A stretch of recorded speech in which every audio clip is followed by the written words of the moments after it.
भावना भड़का के कितना दिन राज कीजिएगा।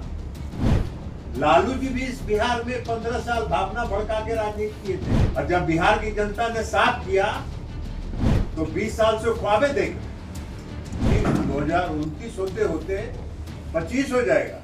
देखना शुरू कर दिया है लाइव सिटीज में आपके साथ तनवीर। देखिए 2 दिवसीय दौरे पे पूर्णिया पहुंचे केंद्रीय मंत्री राजीव रंजन उर्फ ललन सिंह। देखिए पूर्णिया पहुंचकर देखिए प्रधानमंत्री नरेंद्र मोदी के 12 साल की कार्यकाल को देखिए विकास को किस तरह से गिना रहे हैं और कहते हुए नजर आ रहे कि प्रधानमंत्री नरेंद्र मोदी के कार्यकाल में देश आगे बढ़ा है, बिहार आगे बढ़ा है। बिहार में एनडीए की सरकार है, एनडीए की सरकार में किस तरह से ग्रामीण क्षेत्रों में भी प्रधानमंत्री सड़क मुख्यमंत्री सड़क जो है बिछाया गया है, गरीबी को आगे बढ़ाया गया, गरीब को जो है सरकार की कई महत्वपूर्ण योजना का जो है लाभ दिया जा रहा। प्रधानमंत्री नरेंद्र मोदी के कार्यकाल में सब लोग खुश है। आज पूरा देश की जनता जो है प्रधानमंत्री नरेंद्र मोदी के कार्यकाल से काफ़ी खुशी जता रहे। देखिए किस तरह से पूर्णिया में केंद्रीय मंत्री राजीव रंजन उर्फ ललन सिंह कहते हुए नजर आ रहे हैं कि 2047 तक विकसित भारत बनाना है। उसको लेकर जो है तैयारी जोर शोर से चल रहा है, जिसको लेकर प्रधानमंत्री का सपना है कि सबका साथ, सबका विकास, सबका विश्वास जो नारा है उसी को देखते हुए प्रधानमंत्री के कार्यकाल में कोई घोटाला नहीं कर सकते हैं। उसका साफ संदेश है कि गरीब परिवार का, देश का सेवा करना ही हम लोग का प्राथमिकता है। जनता ने जो जिम्मेदारी दी है उस जिम्मेदारी को भरपूर निभा रहे हैं, और हम सभी लोगों को गर्व है कि प्रधानमंत्री नरेंद्र मोदी के कार्यकाल में हम सभी लोग मंत्री हैं। पहले इसको लेकर पूर्णिया में केंद्रीय मंत्री राजीव रंजन उर्फ ललन सिंह पहले क्या कुछ कह रहे हैं, पहले वो आप सुने। 2047 विकसित भारत संकल्प सम्मेलन के लिए आए हुए हैं। आदरणीय प्रधानमंत्री नरेंद्र मोदी जी का यह संकल्प है कि हम 2047 तक देश को विकसित देश बनाने का लक्ष्य पूरा करेंगे। अभी 10 तारीख को उन्होंने निर्वाचित प्रतिनिधि के रूप में 12 वर्ष पूरे किए, और ये अपने आप में रिकॉर्ड है। इसके पहले किसी भी प्रधानमंत्री ने 12 साल का रिकॉर्ड नहीं बनाया। उसके पहले पंडित जवाहरलाल नेहरू जी बने थे, लेकिन वो अभी कुछ दिन तक निर्वाचित नहीं थे, मनोनीत प्रधानमंत्री थे। लेकिन निर्वाचित प्रतिनिधि के रूप में मोदी जी 12 साल, और ये अपने आप में बेमिसाल। अब मोदी जी ने 12 साल में जो कुछ किया है उसके कारण इस देश की जनता का भरोसा प्रधानमंत्री नरेंद्र मोदी, देश की परिभाषा होना। इसके पहले भी आप सभी ने देखा होगा, सरकार कांग्रेस पार्टी की सरकार, उसकी भी प्रधानमंत्री। हमको तो डॉक्टर मनमोहन सिंह जी जब देश के प्रधानमंत्री थे, उनके शासनकाल में भी लोकसभा में रहने का सौभाग्य प्राप्त हुआ था, और हम लोग देखते थे कि हर 2 महीना 3 महीना के बाद कोई न कोई भ्रष्टाचार का मामला और घोटाले उजागर। मोदी जी ने सारी परिभाषा 12 साल मोदी जी को पूरे, एक भी घोटाला नहीं। मोदी जी ने अपने को कभी प्रधानमंत्री के रूप में पेश किया। उन्होंने पहले दिन से यह माना कि हम देश के प्रधानमंत्री हैं, देश की जनता के प्रधान सेवक हैं, और सेवक के रूप में उन्होंने काम किया। पुराने जमाने में कांग्रेस पार्टी की सरकार के समय में कोई पॉलिसी डिसीजन, नीतिगत निर्णय जो होते थे उसमें असंसद अनसर्टेनिटी रहता, अस्थिरता रहती। इसलिए कि प्रधानमंत्री के हाथ में शासन रहता ही नहीं। प्रधानमंत्री बनते थे कोई और उसका रिमोट कंट्रोल कहीं और रहता। अगर प्रधानमंत्री की सोच भी है कुछ तो रिमोट कंट्रोल से उसको चैनल बदल दिया जाए। ये कोई नहीं हुआ। इस देश के प्रधानमंत्री नरेंद्र मोदी जी स्वयं बदले और जनता के हित में, जो जनता को के हित में होगा उसी कार्यक्रम को वो चलाने का कई काम है। अब आप बताइए कि जब स्वर्गीय राजीव गांधी इस देश के प्रधानमंत्री, उन्होंने एक बार कहा था, आप सब पुराना रिकॉर्ड भी निकाल के थे, उन्होंने कहा था कि हम 1 रुपया यहाँ से भेजते हैं और जमीन पर 40 पैसा पहुंचता है, 60 पैसा कहाँ जाता, बिचौलिया के पास जाता। मोदी जी ने ऐसी व्यवस्था कर दी, डायरेक्ट बेनिफिट ट्रांसफर डीबीटी के माध्यम से, एक बटन दबाते हैं और जो लाभार्थी हैं उनके खाते में पैसा चला जाता है, कोई बिचौलिया नहीं।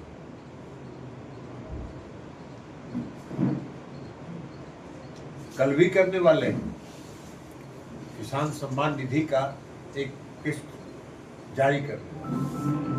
आप देखिएगा, बटन दबाएंगे और किसान गांव में कहेगा कि मेरे खाता में पैसा आ गया। ये व्यवस्था उन्होंने सुनिश्चित की।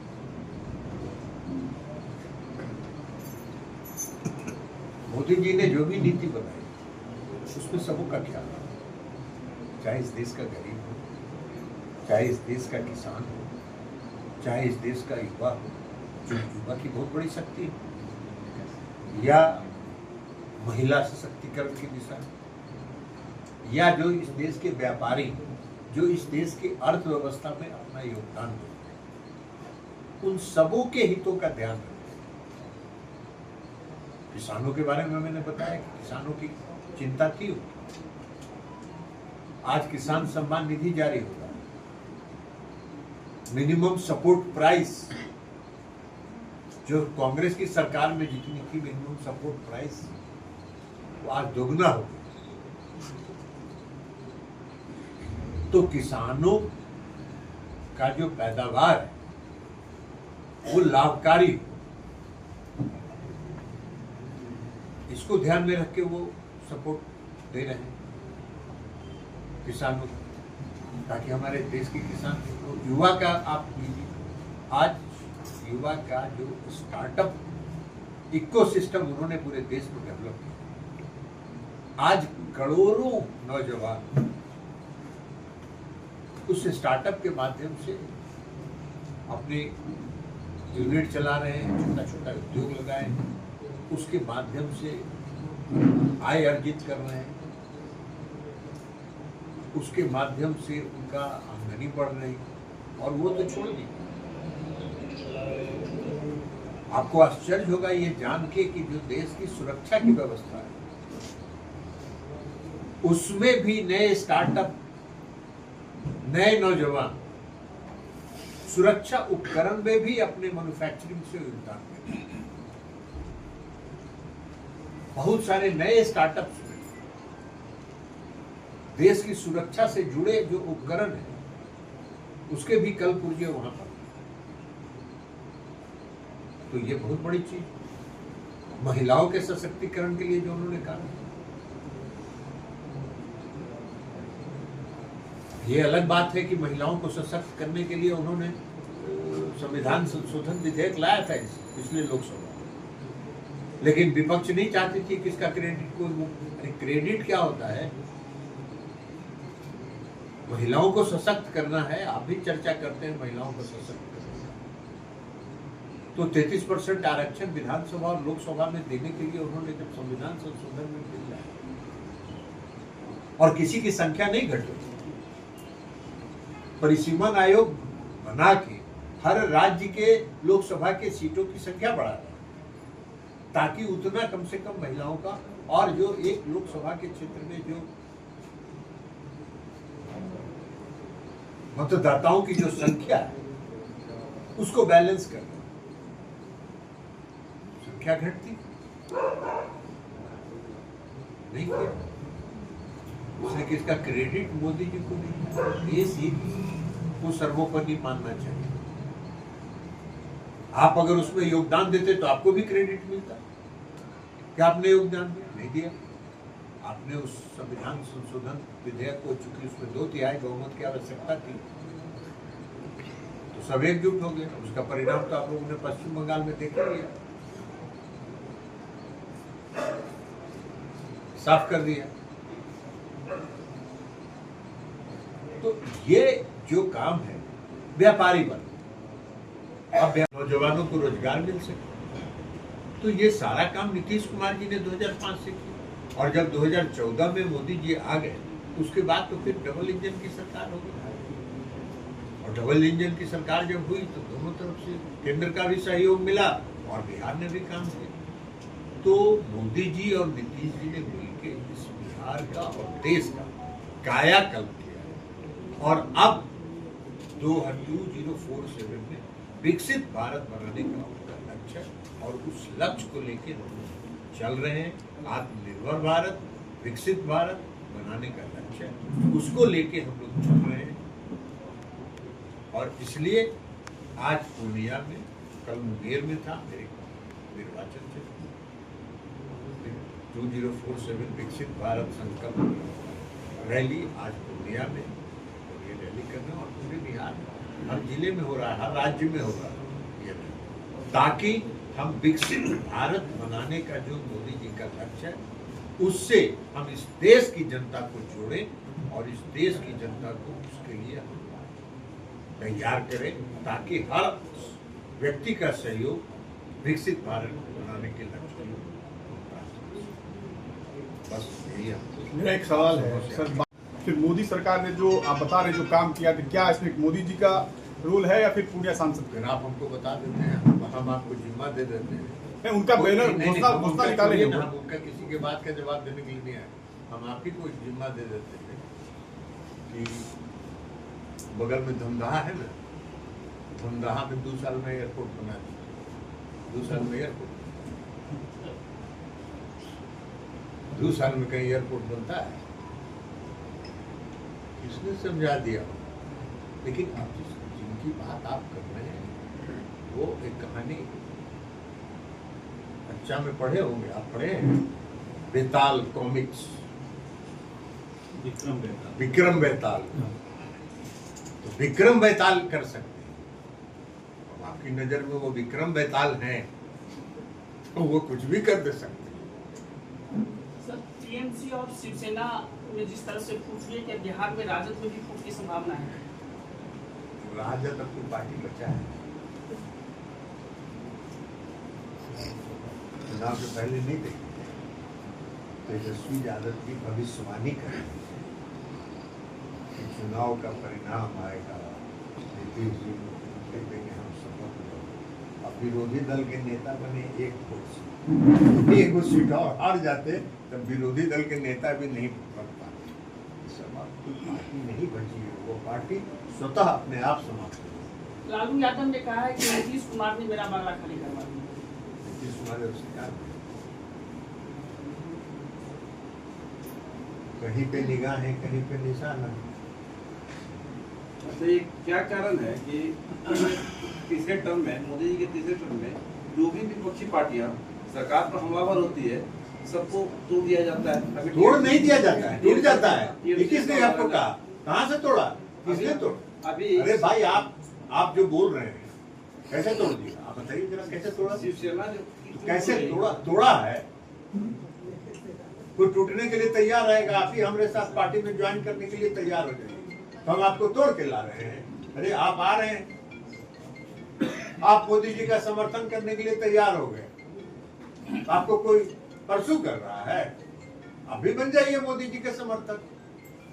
कोई तोड़ नहीं रहा है, चुनाव बंगाल में सुन लीजिए, सवाल पूछे तो बहस नहीं करिए, सवाल का जवाब सुनिए। बंगाल में तृणमूल कांग्रेस ने जो शासन किया उसके पहले 25 वर्षों तक मार्क्सिस्ट कम्युनिस्ट सीपीएम का शासन था, और सीपीएम ने जिस मॉडल पर बंगाल में शासन किया था, ममता बनर्जी जी जब मुख्यमंत्री बनी तो उन्होंने उसी मॉडल को अपना लिया। बंगाल के लोग शांति प्रिय होते हैं, लेकिन जब पानी सर से ऊपर चला जाता है तो आक्रोशित, और वही बात हुआ, सर से पानी ऊपर चला गया। भावना भड़का के कितना दिन राज कीजिएगा? लालू जी भी इस बिहार में 15 साल भावना भड़का के राजनीति किए थे, और जब बिहार की जनता ने साफ किया तो 20 साल से ख्वाबें देख रहे हैं। ये 25वां साल है, अब 2029 होते होते 25 हो जाएगा, तो इसलिए वो नहीं होता है। जनता बहुत सजग है और जनता वाच करती है, और जनता ने इस बार मन बना लिया था। हम लोगों ने चुनाव के पहले ही कहा था कि बंगाल की जनता ने इस बार मन बना लिया है कि ममता बनर्जी जी को वापस रखनी है। और जहां कोई सीपीएम के, जब सीपीएम आज कहाँ है, 25 साल शासन किया था ना बंगाल में, आज सीपीएम का कोई नजर आता है? नहीं ना नजर आता है। कौन तोड़ा उसको? वो ममता बनर्जी भी सत्ता से हट गई। जो बालू का घर बनाएगा तो ढहेगा, तो ढह जाएगा तो ढह ही न जाएगा।